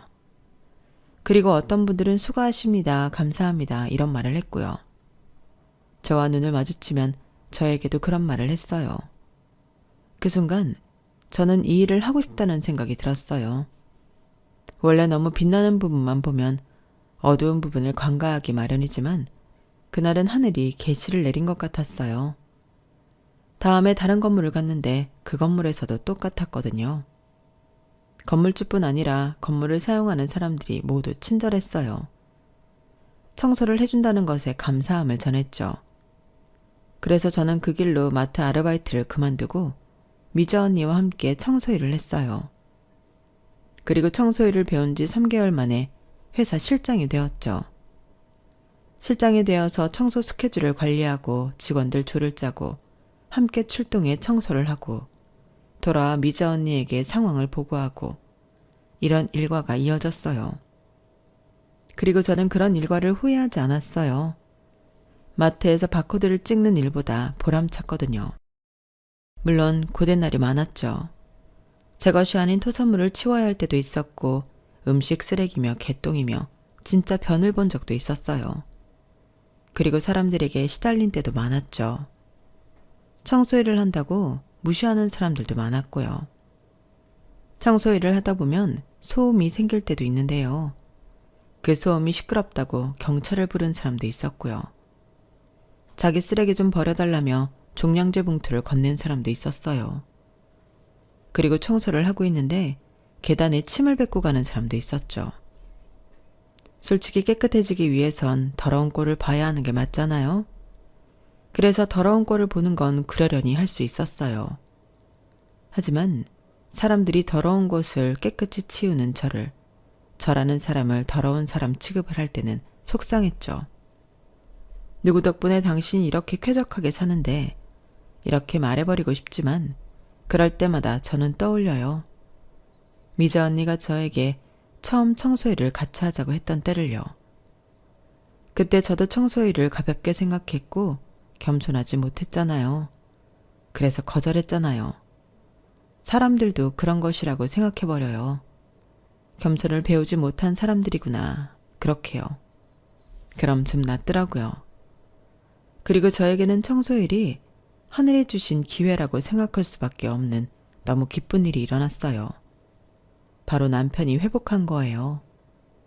저는 매일 출근을 할 때, 퇴근을 할 때 남편에게 반갑게 인사하고 오늘 있었던 일들을 이야기하는 걸 반복했어요. 남편은 처음엔 그런 저를 귀찮아하더니 나중엔 제 이야기에 관심을 보이더라고요. 이런 일이 있었다 하면 같이 웃어주고 공감해주고 화내주고 욕해주고 그랬어요. 그리고 저는 제 급여를 보여주면서 자랑을 했고 우리가 해낸 거라고 남편에게 말해주었죠. 그러니 남편이 술을 끊더라고요. 매일 퇴근을 하고 돌아오면 집에 술 냄새가 진동을 했는데 어느 날부터 멀쩡한 공기가 흐르더라고요. 그리고 남편은 집안일을 했어요. 청소도 하고 빨래도 돌리고 음식을 차려놓기도 했죠. 할 줄 아는데 찌개는 김치찌개, 된장찌개밖에 없어도 곧잘 했어요. 참 고마웠죠. 그리고 저희는 제가 모은 돈으로 여행을 갔는데요. 바다가 보이는 여수로 갔어요. 그때 남편이 운전을 하면서 제게 말하는 거예요. 당신 일 즐거워? 그래 보여? 아무래도 청소일이라서 힘들긴 하지만 나는 지금 일 만족해. 내가 말했잖아. 깨끗해지는 걸 보면 속이 시원하고 뿌듯하다고. 결과물을 만들어내는 일이니까. 그 일에 고마워하는 사람들도 있고. 근데 왜?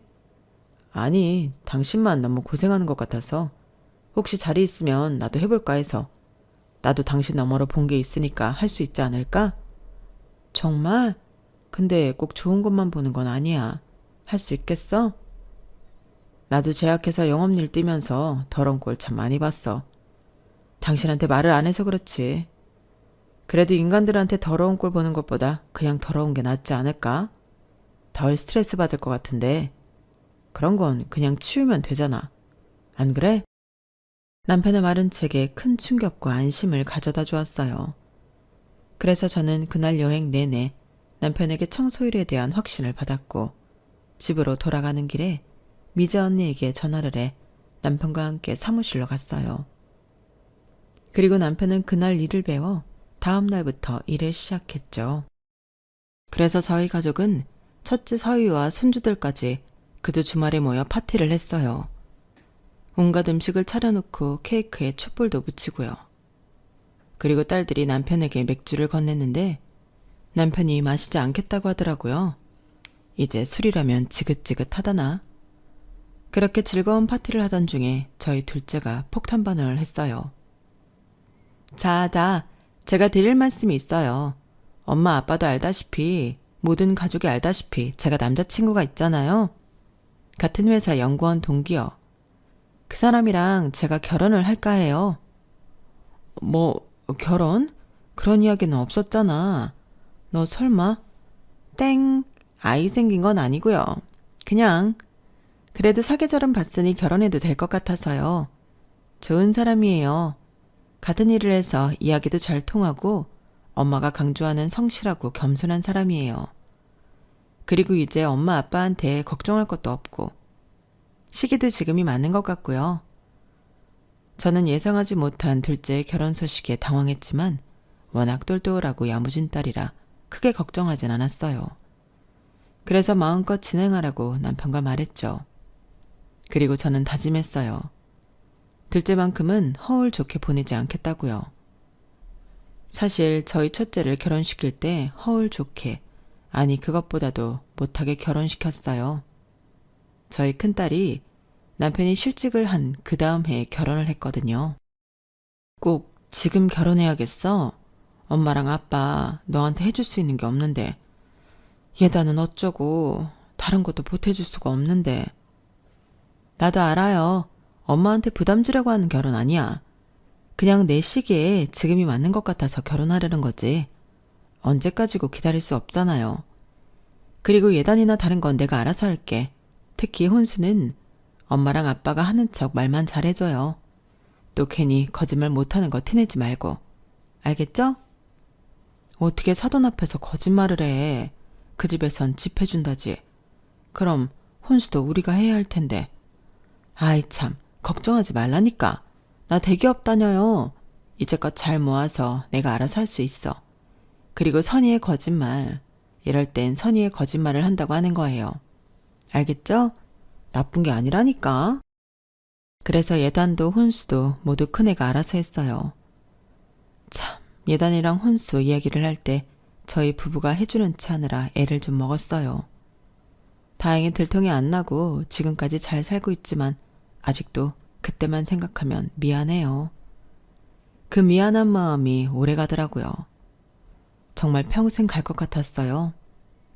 그래서 남편 말고는 아무도 모르는 일인데요. 사실 제가 청소일을 하면서 500만 원을 모아 큰애에게 주었거든요. 미안하다는 편지와 함께요. 저희 큰애 그 돈을 안 받으려 하더라고요. 내가 이 돈 받으려고 내 돈으로 결혼한 거 아니야. 엄마는 왜 자꾸 나를 미안하게 만들어? 오히려 미안한 건 엄마야. 그러니까 받아. 500만 원밖에 안 되지만 네가 알뜰 살뜰 있어. 제가 그러니 저희 큰딸이 그 돈을 받아들고는 다음부터 이렇게 주지 말라고 아주 저를 혼내더라고요. 아무튼 그런 일이 있어서 둘째만큼은 제 마음을 가득 담아 결혼시키고 싶었어요. 그렇게 마음을 단단히 먹고 남편과도 그러자고 약속을 했네요. 그리고 상견례 날짜가 다가왔어요. 저는 처음 한 상견례도 아닌데 긴장이 되더군요.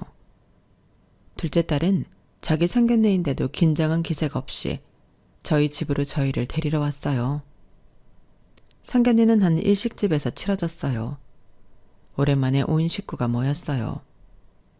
저희 식구들이 먼저 도착한 것 같았어요. 둘째 딸에게 물어보니 거의 다 왔다고 하더군요. 그런데도 20분 정도 기다린 것 같아요. 늦음하게 도착한 사돈 식구들은 내 식구였어요. 아들이 둘이더군요. 예비 사위가 첫째라고 들었는데 그 집에서 혼사를 치르는 게 지금이 처음인 모양이었어요. 그래서 그런지 엄청 멋을 부렸더라고요. 바깥 사도는 양복을, 사부인은 깔끔한 연노랑 투피스를 입고 있었죠. 사돈 총각도 예비 사이도 깔끔한 양복 차림이었어요. 분명 둘째가 제가 한 벌 있는 샤넬 원피스를 꺼내자 그건 너무 과하다고 했거든요. 그래서 그냥 홈쇼핑에서 산 깔끔한 바지에 니트를 입었어요. 저희 남편도 그렇게 입었고요. 그런데 그게 후회되더군요. 명색이 처음 보는 자리인데 기가 눌린 것 같았어요. 그리고 사부인도 그렇게 생각하는 눈치였어요. 사부인이란 사람은 생각이 표정으로 다 보이는 사람이더군요. 저를 아래 위로 훑고는 빙긋 웃더라고요. 그리고 식사가 나오기도 전에 결혼 날짜를 잡았다며 종이 한 장을 건네더군요. 제가 둘째를 보자 둘째도 처음 듣는 소리인 듯 했어요. 저는 결혼 준비는 애들이 알아서 한다고 해서 그런 줄 알았는데 날짜를 정해오셨군요. 암요? 저희는 우리 아들이 첫애기도 하고 집안에서 처음 하는 결혼식이어서 신중하게 날짜를 잡아봤어요. 제가 잘하는 데에서 고른 날짜니 걱정하지 마시고요. 그리고 결혼식 장소는 저희 쪽에서 할까 하는데 괜찮으시죠? 버스 대절이랑 식대는 저희가 하겠습니다. 아, 네. 저희야 그렇게 해주신다면 상관없지만 애들 의견이 가장 중요하지 않겠습니까? 너희들은 어떠니? 그렇게 말하며 둘째를 보니 둘째가 따가운 시선으로 예비 사이를 보고 있더라고요. 제가 둘째의 무릎을 잡으며 둘째에게 주의를 주었어요. 어머님, 저희가 알아본 예식장이 있어요. 아무래도 저희 결혼식이니까 저희 지인이 많이 올 것 아니에요. 그래서 저희가 일하는 도시에서 하는 게 좋지 않을까 싶어요. 둘째가 그렇게 말하자 사부인이 눈을 흘겼어요. 지금 우리 식구가 적은 것 같아도 친인척 합치면 몇인 줄 아니?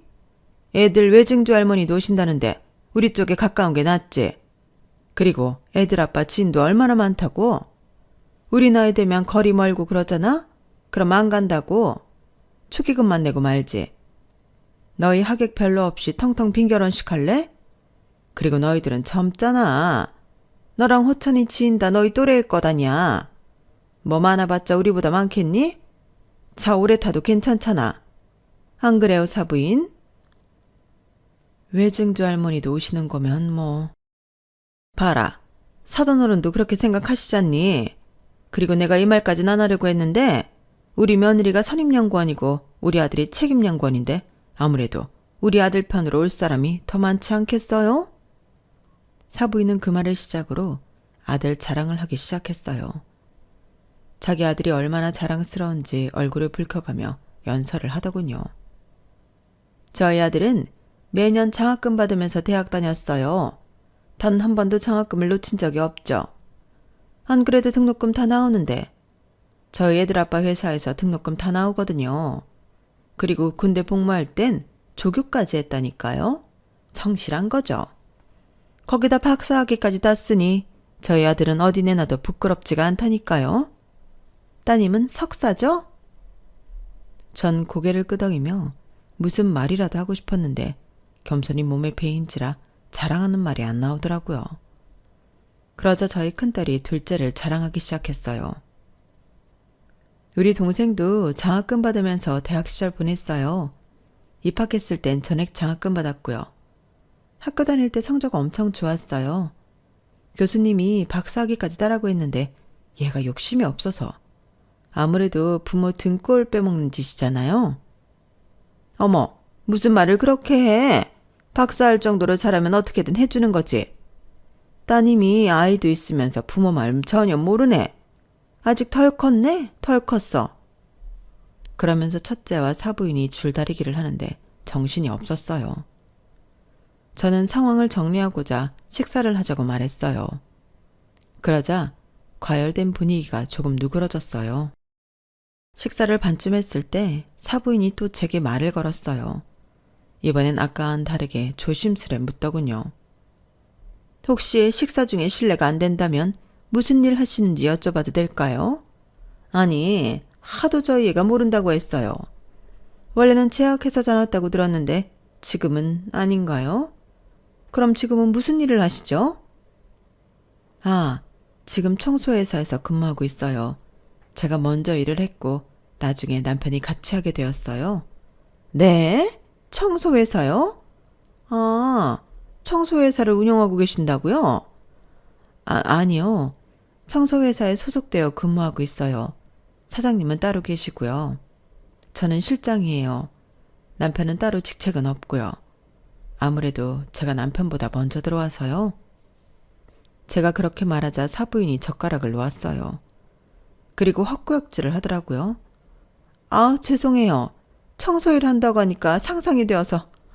제가 비위가 좀 약하거든요. 죄송합니다. 저는 사부인의 그 말에 기분이 팍 상했어요. 그래서 저도 젓가락을 내려놓았어요. 사부인도 저도 그 이후로 음식에 손도 안 댔어요. 그리고 제 남편이 사돈어른에게 예단과 혼수에 대해 물었죠. 저희가 첫애 결혼시킬 때 벌이가 마땅치 않아서 이것저것 못해준 게 한이 되었거든요. 그래서 둘째한테는 최대한 잘해주고 싶네요. 예단은 좋은 이불이면 될까요? 최고급으로 해드릴 수 있어요. 혼수는 대기업 제품으로 어떻습니까? 저희 남편이 호기롭게 말하자 사부인이 픽 하고 헛웃음을 쳤어요. 그리고 그런 사부인을 사돈어른이 말렸죠. 아, 네, 그렇게 하시죠. 집은 최대한 잘 알아보고 적당한 곳으로 저희가 물려서 보내겠습니다. 그렇게 아슬아슬한 상견례가 끝났어요. 그런데 다음날 둘째 딸이 갑자기 저희 집에 오더니 화를 내며 결혼을 안 하겠다는 거예요. 나 결혼 안 해. 그딴 집이랑은 절대 가족으로 못 엮여. 무슨 소리야? 어제 상견례 했는데 무슨 일 있었어? 엄마는 그 취급을 당해놓고 그런 말이 나와? 내가 진짜 상견례 내내 열받아서 잠이 안 오더라. 다시는 그 인간들 상종도 하기 싫어. 그러니까 엄마도 아빠도 그런 줄 알아요. 그러면서 제대로 된 이유는 말을 안 해주더라고요. 그래서 고민 끝에 사부인과 통화를 했어요. 네, 사부인. 하루 동안 잘 지내셨죠? 아니, 다름이 아니라 제 딸이 이상한 말을 해서요. 파혼한다고. 혹시 아시는 게 있나 싶어 연락을 했네요. 제가 그렇게 말하자 사부인은 한참 동안 말이 없더니 저보고 입장 바꿔 생각해 보라는 거예요. 사부인, 입장 바꿔서 생각해 보세요. 청소하는 집안과 어떻게 결혼시켜요? 누가 그러고 싶어 하겠어요? 그것도 사장도 아니고 일개 직원인데요. 사부인, 직업이 귀천이 어딨습니까?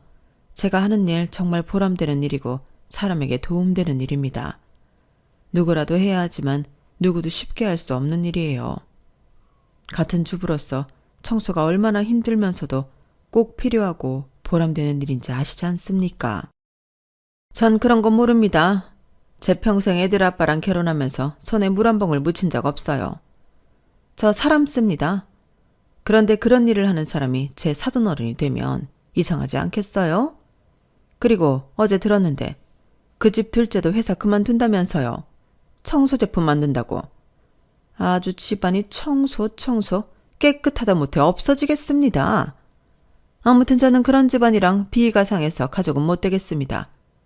이번 결혼 없던 일로 하시죠? 그 말 정말이시죠? 사돈, 지금까지 하신 말 후회하실 거예요. 저는 그렇게 사부인과의 전화를 끊었고 사무실로 갔어요. 사장 자리에 앉아 프린터로 매출을 인쇄했죠. 그리고 인쇄한 종이를 카메라로 찍어 사부인에게 보냈어요. 사부인이 곧바로 읽더군요. 이게 뭔가요? 그렇게 문자가 오길래 저는 제 명함을 찍어서 보내줬어요. 그리고 기다렸죠. 한 닷새를 기다렸을까요? 저희 사부인 그리고 예비사위까지 저에게 사과를 하러 오더군요. 어울리지 않게 큰 과일 바구니를 들고요. 왜인 줄 아세요? 제가 사실은 저희 남편과 지금 다니고 있다고 말한 청소업체의 사장이니까요. 게다가 저희 회사는 약 1년 만에 전국에 25개의 지점을 냈고 매년 억대 매출을 놓치지 않고 있어요. 그리고 제가 사부인에게 보낸 사진들에선 이런 저희의 사정을 한눈에 볼 수 있었죠. 저는 정말 이렇게까지 하려고 하진 않았어요. 하지만 사부인이 유치하게 나오니 저도 겸손을 버리고 유치하게 나가기로 한 거죠. 저는 상견례 때 알았거든요. 사부인이 허영심이 가득하다는 걸요. 아무리 사돈어른이 대기업을 다닌다고 해도 임원도 아니고 일개 직원일 뿐이에요. 그런데 온갖 명품으로 자신을 치장하고 직접 한 것 같지 않은 화장에 머리도 미용실에서 한껏 멋을 내고 왔더군요. 사부인은 자신의 대기업 임원의 사모님처럼 보이길 바라는 사람이에요. 그게 눈에 보이더군요. 그리고 그런 사람은 단 한 치의 오차도 없이 남이 자기보다 더 벌고 더 가지고 있으면 배 아파하죠. 저는 그 심리를 이용했어요. 그래서 제가 사장이라는 사실과 저희 회사의 억대 매출, 전국에 지점이 있다는 것을 보여주었죠. 그런데 제가 어쩌다 사장이 되었는지 궁금하죠? 그것도 다 미자 언니 덕분이에요. 2년 전 미자 언니는 시댁으로부터 농지를 받게 되어요. 미자 언니 댁에 오랫동안 과수원을 했는데 시어머니가 치매에 걸린 거예요. 시어머니가 5년 정도 앓다가 돌아가셨는데 그때 곁을 지킨 건 그댁 자식들이 아니라 미자 언니였어요. 미자 언니는 요양원은 노인들한테 감옥이 나갔다며 요양원에는 최대한 안 보내려고 했어요. 그래서 미자 언니와 퇴직한 아저씨가 시댁에 들어가서 살았어요. 그런데 미자 언니 시댁이 사무실이랑 40분은 좋게 걸리거든요. 그래서 몸이 지친 상태였어요. 그때 시아버지가 미자 언니에게 과수원을 물려주겠다고 말했어요. 그래서 언니는 청소회사를 폐업할까 고민하다가 흙 속의 진주인 저를 발견한 거예요. 네 얼굴엔 근성이 있어.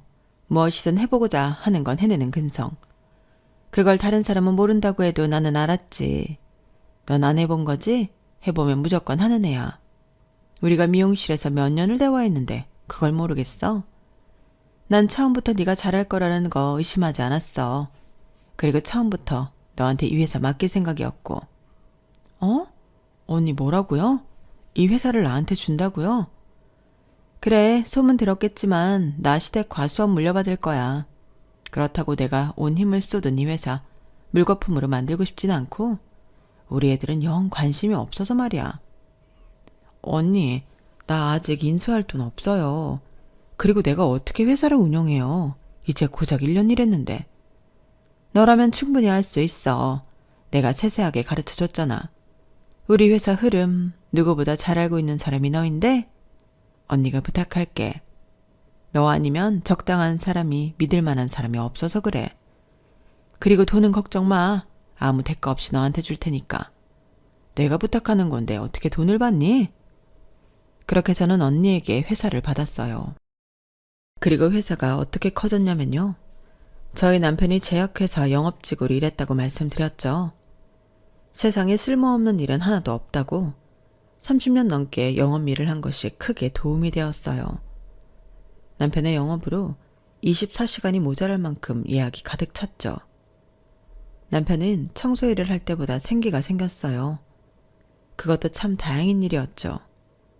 그리고 저희 막내가 번역일과 만화를 그리는 일을 하던 막내가 저희 회사 일을 도와주었어요. 저희 세 식구가 새로운 체계를 만들어 일을 시작했죠. 그리고 홍보에도 방법이 있더라고요. 저희 막내가 전단지며 현수막이며 직접 만들어 홍보를 끝내주게 해줬어요. 그래서 저희는 직원을 뽑아야 할 정도로 일이 많아졌어요. 게다가 막내는 거기서 그치지 않고 인터넷으로 전국적인 홍보를 했고 전국에서 체인점 요청이 들어와 결국 25개의 지점이 생겼어요. 그리고 저희는 체인점을 관리하기 위해 경기도 전라북도 경상남도에 각각 사무실을 세워야 했죠. 그게 1년 동안 일어난 일이에요. 정말 놀랍죠. 그리고 사부인이 저희 둘째가 회사를 그만두는 게 사실이냐고 물었잖아요. 그것도 맞아요. 사실이에요. 연구원으로 일하던 둘째는 저희 회사를 지켜보더니 연구소에서 독립해 청소 제품을 직접 만들고 싶다고 말했어요. 처음에 저는 반대했죠. 잘 다니던 회사를 왜 그만두냐고요. 그러자 둘째가 서로 윈윈이 되는 사업이 될 거라고 저를 설득하더군요.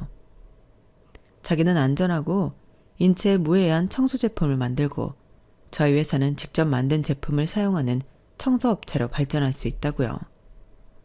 그리고 그 말에 저희 남편이 저를 또 설득했어요.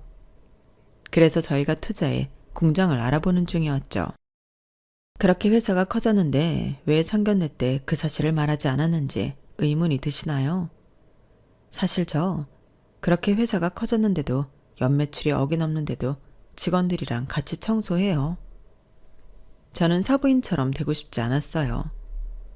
한 회사의 대표이고 억소리 나는 돈을 번다고 해도 허영심 가득하게 명품 옷에 명품 신발에 외제차에 그렇게 되다 보면 결국엔 직원들의 마음을 전혀 공감하지 못하는 대표가 될 테니까요. 그래서 저는 남편에게도 직접 영업을 뛰라고 해요. 그러니 상견례에서 굳이 제가 대표라고 제 수입이 억다라고 말하지 않은 건 제 신념 때문이에요. 어디서든 겸손하면 반이라도 간다는 제 지론 때문이죠.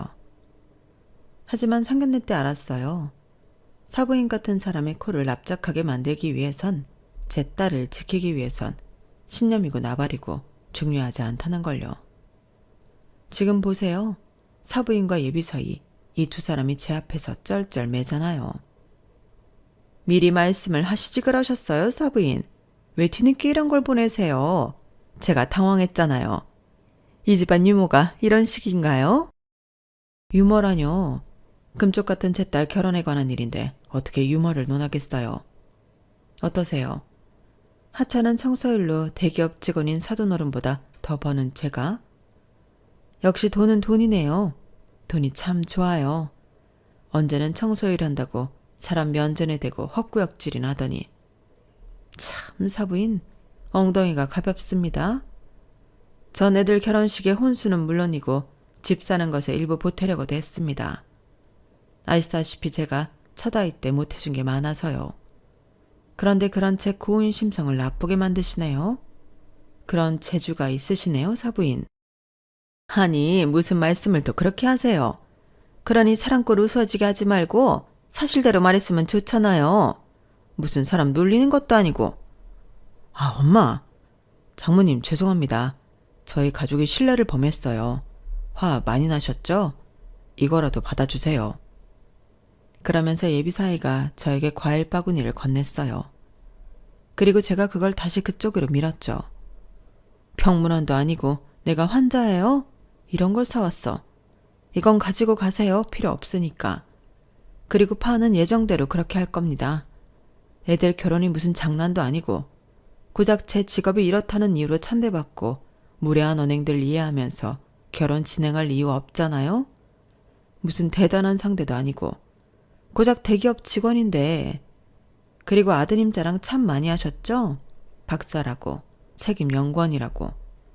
우리 딸도 만만치 않게 공부 잘했고 부모가 부족해서 박사까지 못 따라준 겁니다. 내가 지금 기회가 되니 내 딸 박사까지 만들어줄 거예요. 아니, 그게 아니더라도 하고 싶은 거 충분히 다 누릴 수 있게 할 겁니다. 그리고 제가 아드님 저희 회사로 스카우트 하려 했는데 저희가 이번에 대전에 공장을 알아보는 중이거든요. 그런데 그것도 없던 일로 하시죠. 네? 아니 그런 소식을 왜 이제서 정말 너무하십니다. 이제 저희 업무 봐야 하니 나가주시죠. 가족도 아니니 주차권은 드리지 않을게요. 알아서 돈 내고 나가세요. 그리고 사부인, 제가 한 말씀 드리겠는데 항상 겸손하세요. 직업에 귀천이 있던 데는 조선시대뿐입니다. 그렇게 말하니 사부인이 엉엉 울면서 나가더라고요. 과일 바구니도 들고 가더군요. 그리고 저는 이 결말을 둘째와 가족들에게 말해주었어요. 아, 속이 다 시원하다. 정말 어떻게 해서든 복수해주고 싶었는데 이래서 처음부터 말 안 한 거예요? 아니, 그건 아니지. 그런데 어쩌면 테스트가 되었을지도 모르겠구나. 뭐 결국엔 잘된 일이지. 이렇게 버러지 같은 집안 물리쳤잖니? 그런데 왜 처음부터 사실대로 말 안 했어? 우리 직업 때문에 반대했다고. 그건 혹시라도 엄마랑 아빠가 상처받을까 봐. 내가 부끄러웠던 건 아니야. 그건 정말 단 1%도 없었어. 단지 엄마랑 아빠가 상처받는 거, 그게 제일 걱정이었죠. 저는 둘째의 따뜻한 배려에 감동했어요. 다행히 둘째도 괜찮아 보였어요. 파혼을 했지만 다시 일어나면 되지 않겠냐고 말했죠. 그리고 다음부턴 사람을 잘 가려봐서 저희 가족의 일을, 청소 일을 같이 절하하지 않는 사람을 만나겠다고 호언장담을 했어요. 그렇게 저희 가족은 더 돈독해졌죠. 그러니 우리 둥글게 살자고요. 제 사연은 여기까지입니다. 들어주신 분들 모두 복 받으시고 건강하세요. 여러분, 사연 댓글에 응원과 현명한 조언 부탁드려요. 좋아요와 구독은 저에게 큰 힘이 됩니다. 오늘도 좋은 일 가득하세요.